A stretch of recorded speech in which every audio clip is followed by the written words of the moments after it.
and I don't mean lecture like college classes here, but a conversation really about climate change.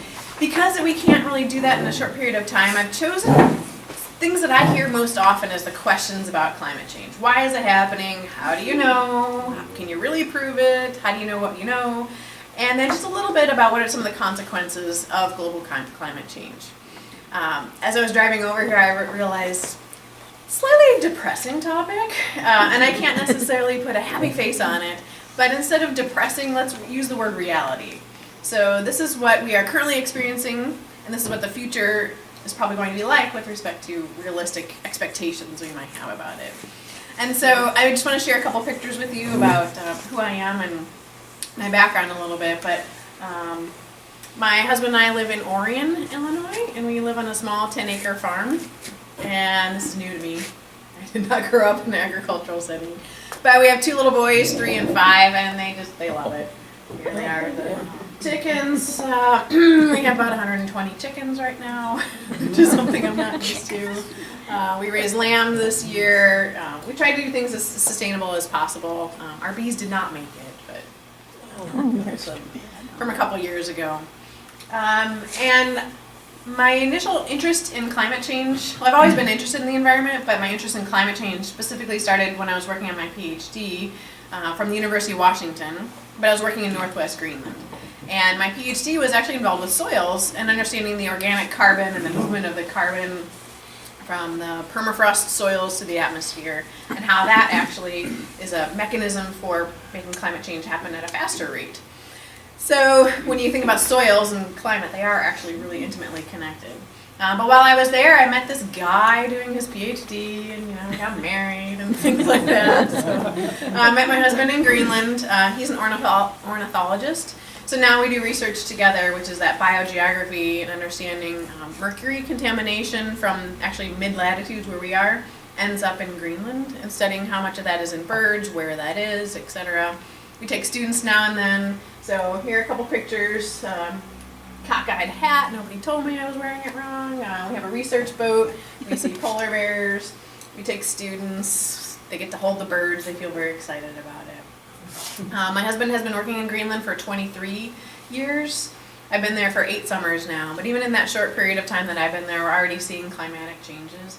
And so when we talk about climate change, a lot of it is focused on the Arctic, but I want to bring it back to the Midwest too and say that it's not just penguins in the Antarctic and polar bears in the Arctic that are feeling these consequences, that it's happening globally, including here in the Midwest as well. So also erase from your vocabulary that climate change is just about getting warmer.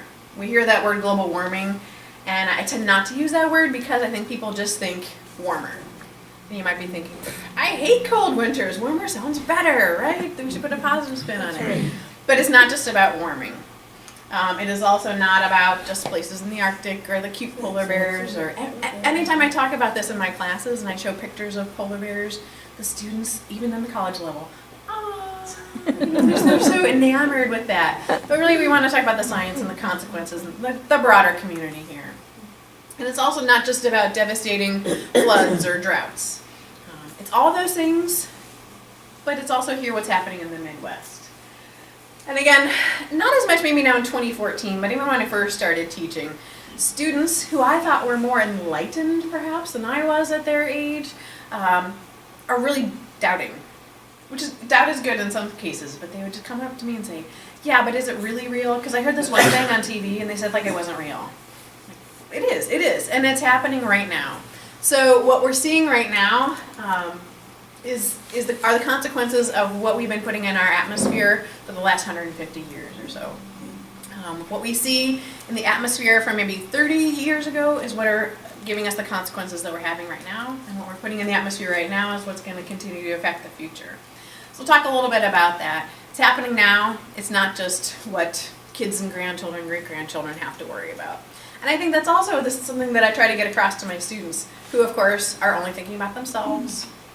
Remember that self-centered part of your life when you had nobody else to take care of, just yourself? And so they don't think about the broader community, don't think that their children and grandchildren are going to have these consequences, and they think it's just in the future, they won't have to worry about it, I'll be dead by that time, right?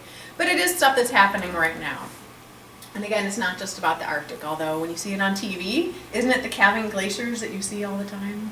Right? That's what they tend to talk about or visually showcase, but it's much more than that. It's actually quite complicated, and so I'm going to simplify it, maybe oversimplify it in some cases, but I want to get across some of the broader consequences that are most important to us here. So if climate change is not just heating up, and climate change isn't just about what's happening in the Arctic, and it's not just about these droughts and famines, what actually is it? When we talk about that word climate change, I want you to think about the unpredictability of weather, which is that short-term phenomena, and then global climate long-term patterns here. I mean, this is the perfect audience to talk to. You've probably seen things in the past like, well, every winter it always used to be like this, or when I was younger the weather used to be like this. And it's so unpredictable now. You'll hear that from climate scientists as well. The temperatures that you might had to rely on in the winter or the summer, we're going so far outside the range of normal, quote normal, what we've had in the past. It becomes harder to predict how much precipitation is going to fall. We tend to get now more of our precipitation all falling at the same time. So more chances for flooding events to occur because we're unprepared to take on that water. And that's all this graphic here is just saying with nice pretty colors that in the future we'll probably have places that are more dry than they are and places that are more wet, and some of that wet isn't nicely distributed across the whole year. It's coming down in these intense periods of rain. Like, what do we have, 5 inches of rain in 48 hours last week? Oh, yeah. Something pretty intense like that. I cannot say that rain event happened because of climate change, but the unpredictability of it is probably changing because of atmospheric dynamics are changing as well. And I threw in these cartoons mostly from the February talk that I had prepared because you agree with me or not, you hear all the time in conversations, well, it was a really cold winter, so what the heck, climate change must not be really happening, right? Erase that from your vocabulary too, because just because we had a cold winter, which is a weather phenomenon, doesn't necessarily mean that climate change isn't happening. Again, it just means that things are very unpredictable here. So these are just a couple graphics. Like, yeah, it's brutal out, so much for that global warming, huh? Anybody hear those conversations last week? It's pretty typical, it's pretty common, but I try to stress that to my students a lot, that that's weather and climate change, that longer term atmospheric dynamics and the average temperatures and the average precipitation, that's really what's changing here. Yeah, you hear politicians saying that too. It's a really cold day in Washington, D.C., so much for climate change, right? But that's not really what we need to be talking about here. So a question again, a lot of these bolded titles here are questions that I directly get from my students and that I thought perhaps you might have questions about as well here. But how do we know that climate is really changing? And I don't want to treat this like a lecture here and ask you exactly what you think, but pose this one here. How do you know that you've grown? How that grown this way or grown this way, as we tend to worry about. How do you know that? How do we know that we've actually aged? We wish we could go over that, because you wake up every morning and you feel smart, right? Look at all the. But how do we know that your age actually increases? We measure it from some kind of a baseline, right? So if you're born at 0, then you increase in age. If you are starting at a certain weight and the scale tells you you're getting bigger, something is changing. The same thing happens with climate change and scientists as well. So we have baseline information that we measure from. And we're talking about baseline, we're not talking about 450 million years of baseline data. We're talking generally about the last 200 years or so, where you have some fairly accurate measurements. We can go much more beyond that, of course. But what we're showing here on this graphic, that goes back to 1880, up through current time here and our global average temperatures. This black line represents how much carbon dioxide is in the atmosphere. You've heard about that before, like your carbon footprint and things like that. We're mostly talking about carbon dioxide, which is a greenhouse gas. And I'll talk about that more later. But in blue, you're going to see colder than normal temperatures, colder than that baseline, and in red is warmer than the baseline temperatures. Can you see a big pattern here? As we approach more modern times here, more of our years are above normal, above that baseline, telling us that things are really changing with respect to our temperature. Now that's just temperature. Of course, there are other consequences in addition to just temperature changes, but that's the one that's really visible, both in the data and also in our global temperatures we currently record here. I might center in on this period here. Again, I need to know my audience and what periods you were around. Do you remember the 1970s? Yes. There were colder periods then, right? It was a 79, huge snowstorm, 78, those periods of time. The snow we had last year, everybody kept comparing to that period in the 70s. So you can see here, there was some variability, maybe some colder years there. But of course, if you go back and look at the longer term record, we're getting warmer. I'll even show you some other graphics that go back about 750,000 years, again showing where we are with respect to that longer record as well. You may also remember conversations in the 70s. There was an article that came out in Newsweek magazine that somehow has resurfaced, and people tend to talk about that a lot. And it was talking about we're actually going to go into an ice age. By the end of the 21st century, it's going to be an ice age because temperatures are getting colder, right? Does anybody remember that conversation maybe? Yeah. Again, it was only looking at a very narrow period of time. So again, if you just looked at from 1880 to 1970, it looks like we are getting colder, but you're not looking over that longer term record. And things dramatically shifted, of course, after that, such that we're in this period here. So it's really important to look at the full record, the full scale, before we start making a lot of leaps to judgment here. You can, all right, Jennifer, you can take the mic off of there if you want to walk around. Sure, I apologize when I walk back. It's probably harder to hear me. me. Just pull forward or back. There you go. I like I'm on TV or something. We have very small classrooms at Augustana, so you don't even need a microphone. I try not to be too data heavy here in graphics, but for my science background, it's like reading a good novel when you get to see excellent data graphics here. This is just showing you on the top here carbon dioxide as measured from ice cores. So really deep, long, old ice cores that we can get from Antarctica and from Greenland. Inside the ice core are small bubbles, and inside those bubbles are a sample of what the atmosphere used to be like at that time. So kind of like you're counting tree rings back in a tree, we can look back through the record and see a little bit of what the atmosphere used to be like. And then on the bottom here you can see temperature. So here is modern time, and here it goes back to about 800,000 years ago. Not when the dinosaurs were around, but within the last million years or so of our history. And again, you can see up and down and up and down and up and down. So when it goes up, CO2 goes up, we are warmer. When CO2 goes down, we're colder. So that represents the ice ages that we've had in the past. No one's debating that, right? Our entire landscape of Illinois has been dramatically altered by glaciers. We are topographically challenged because of glaciers here in the Midwest. But again, what's important when you look at that scale is where we are today. So in terms of CO2 and other greenhouse gases, we're actively measuring them minute by minute all around the globe. And when you average those numbers, we're sitting up here. This year, by the end of 2014, we'll probably get to about 398 parts per million of CO2. Again, that number doesn't mean a lot to you. Like, I don't know what that measurement is. That's not pounds of ground beef or anything I'm familiar with. But it's a measure of what the concentration is in the atmosphere. And all you really need to know is where we are today with respect to what nature has done in the past. So this is all natural variation. This is definitely humans involved in elevating that amount. So well, that's nice, right? But what does that actually mean? What are the consequences of that?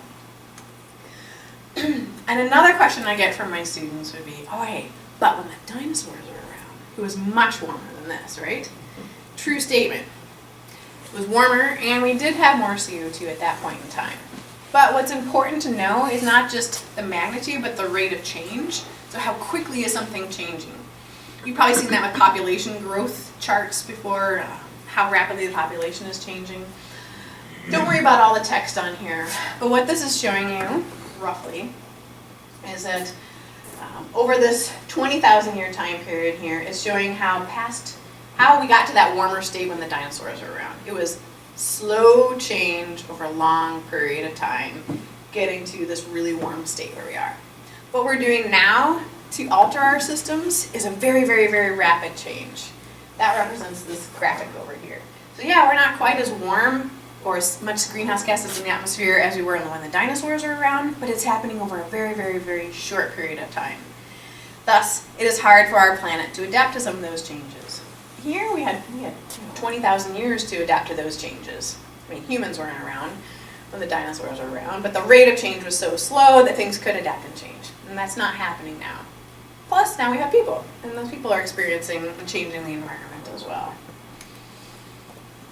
So again, my students always ask things like, well, yeah, but how do you really know? You show these graphics and you cite your sources, but how do we actually collect that information? How do we know that? It's a variety of ways, and I'm not going to go through all of them, but you should feel excited and confident that globally we are now making these measurements of temperature and precipitation all around the world, repeatable measurements that we have. So we have computer graphics now. We can model what the future is going to, we think the future might look like because of the powers we have of computers. We have these ice cores, we have shallow ice cores, we have deep ice cores from around the world. We have satellites, we have all kinds of global monitoring networks. So when we talk about humans causing this problem of global climate change, you should feel really confident in the data that we have. We might not like the answers. We might not like the fact that we are actually the ones that are contributing to this problem, but I feel comfortable about the data that's out there. It comes from a variety of sources, and all those sources are basically saying the same thing, that our climate is changing very rapidly. So why is it happening? Be the next question that I get asked a lot. Am I going too fast? You're okay so far? All right. It's like speed dating, but it's just speed climate change in a short lecture here.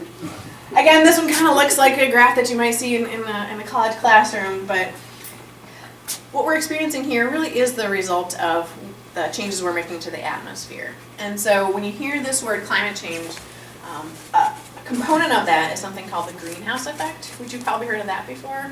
Or if you leave your car outside in the summertime and you forget to crack the windows, how hot it gets inside the car. It's basically an analogy for what's happening in the atmosphere. And so we have light that comes in from the sun, the planet heats up and it actually radiates that heat. It tries to escape back to the atmosphere. But what happens is that it can't get out because of this blue layer, which are these greenhouse gases like carbon dioxide and methane and nitrous oxide. The other analogy I use with my students, which you might get more than they do, but in the summertime, you don't have your down comforter on, right? You have your nice thin summer quilt or your blanket that might be on your bed because you want to release that heat and you don't want it to be too hot. Well, that's what this greenhouse effect normally would do.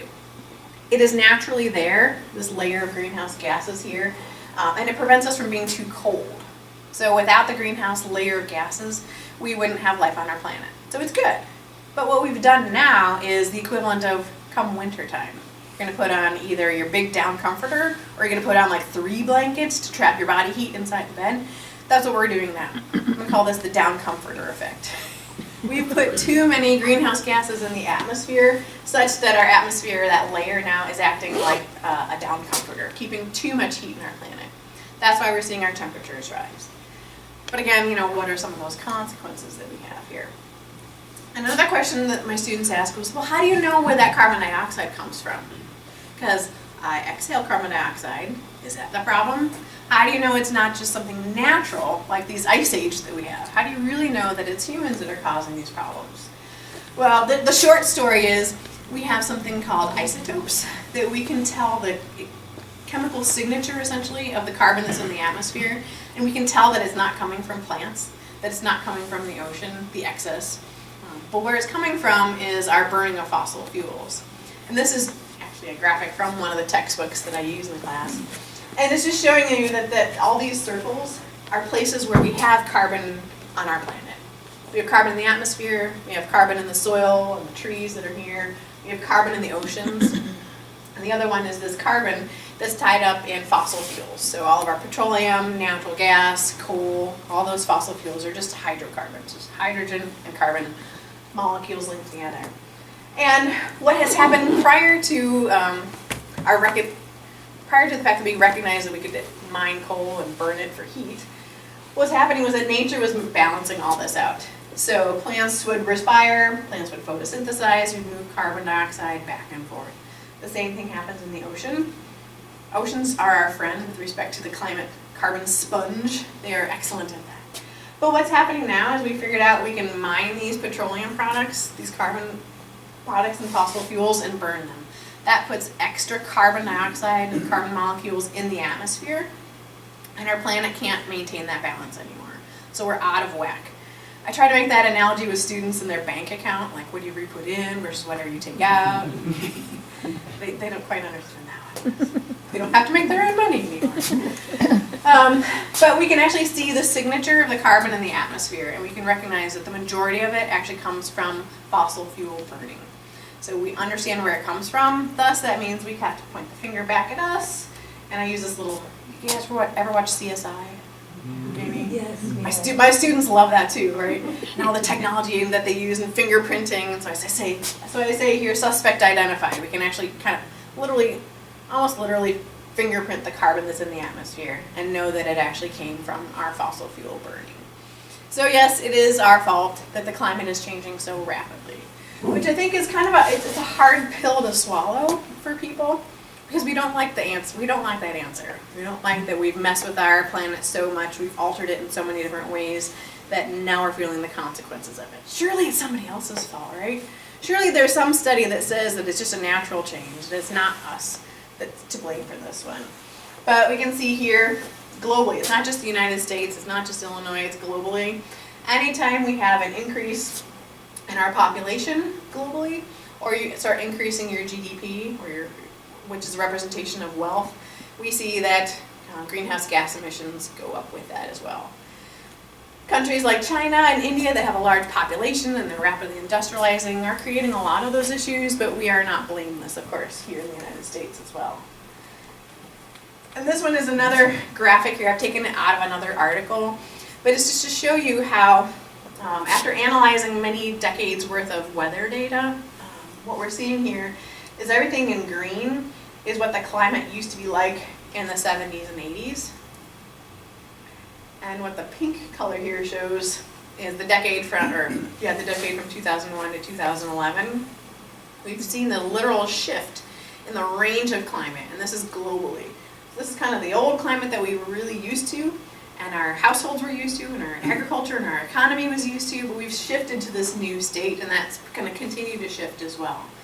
So there's going to be a continuation of this variability, this unpredictability of what the weather and the climate are going to provide for us here, which is kind of scary, right? Especially for my students. How am I supposed to adapt to the future when you can't tell me what the future really is going to be like? It's going to be so variable here. And again, they're asking you, are you sure it's not something else? Are you sure? I heard this one study that said that it was glaciers that were causing this here. The overwhelming scientific consensus amongst the global community is that humans are responsible for this change. I've showed you some of the data that we have for that. I don't know if you've heard of this group, the IPCC. It's a UN organization, stands for Intergovernmental Panel on Climate Change.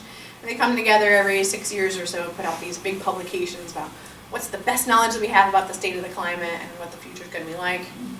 They just had their last, their report started coming out last year and finished up this year. And again, it's using really strong, confident language about how much humans are to blame and how we need to have a stronger role in combating that change as well. So even though once in a while, if you watch Fox News or Rush Limbaugh, somebody will still be out there denying what's happening in climate change, the scientific community agrees that climate change is happening. There really isn't a debate anymore. I don't understand exactly why media keeps using that word, the climate change debate, the climate change debate. It's like 99 versus 1, that's not really a debate exactly. So, if it's all going to happen, it's all going to change, what is it going to be like exactly?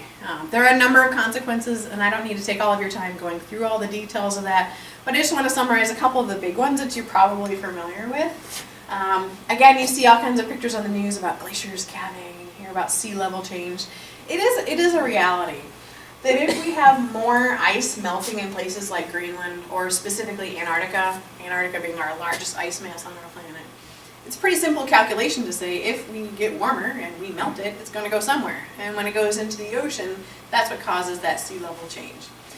This is one of the things that's harder to predict or harder to forecast in the future, how much this is going to be. So I'm not going to put a lot of stock in saying by 2025 we're going to have 25 centimeters of change. That's not really realistic and that's not meaningful, especially because we're in Illinois. We're not on a coast. We're not used to things like that. But there'll be indirect consequences of that as well. But this is what the planet would look like, at least in our Western Hemisphere, if we had 6 meters of sea level rise. That's not going to happen within your lifetime. It's probably not going to happen within my lifetime either. We're not going to experience something that dramatic. But for instance, you can see that most of Florida is gone. So anything in red is places that are underwater. So it's going to happen at some point. It's just hard to know the rate of change, how quickly that will happen. If we do nothing to change our carbon habits, it'll happen faster. If we do something as a global community to slow that down, it'll take a longer period to get to that point. But the reality is that sea level is currently rising and will continue to rise at a rate which we're uncertain at this point. Another one which is different is sea ice melting. So glacial ice is fresh water that's on land or maybe floating on water. The sea ice is just frozen ocean water. And we've seen a trend from satellites. They can show us from 1979 through 2013. Probably in the next week or so, the 2014 number is going to come out. September in the Arctic is the time when the ice is the smallest. So that's when they generally take those measurements. But we can see this pretty dramatic decline that's happening here. This is just for the Arctic, but we also have measurements for the Antarctic as well. Interestingly enough, that's growing in the Antarctic. We're shrinking in the Arctic. So that they behave in very different ways here. It doesn't mean that scientists don't know what they're talking about, and it doesn't mean that it's not happening. It just means that that pole behaves differently than the Arctic does. We have information prior to 1979 from anecdotal measurements or any history buffs interested in Arctic exploration. The Franklin expedition, things like that, trying to find that passage. Yeah. We have evidence from their ship records that tell us a little bit what the ice conditions were like.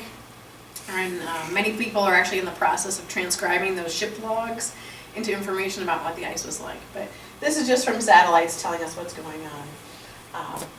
This rise here doesn't mean it's getting better. It just means it wasn't as cold of a year. Actually, it was cold, a very cold winter, and we didn't have as much ice melting during that year. But even in Greenland where I work, when my husband first started working, the time that we could get the boat out into the water was probably mid to late July before the sea ice was out. We could actually safely get out of the water. This year in northwest Greenland where we work, the ice went out on June 1st. So 1 year doesn't say climate change is happening. We need that longer term record, but it is kind of becoming quite variable now these days. I showed you this graphic already. It is very unpredictable what weather patterns are going to be in the future, but we know that some places are going to get drier and some places are going to be wetter. And this just kind of shows places where we'll likely have increased drought. Notice those orangish and red colors kind of come into the Midwest. Remember the drought that we had last summer? Probably more common. We'll tend to have something like that in the future. We really lucked out this summer though, didn't we? Oh, yeah. It was quite cool. We had plenty of rain. My garden did the best it's ever done, ever.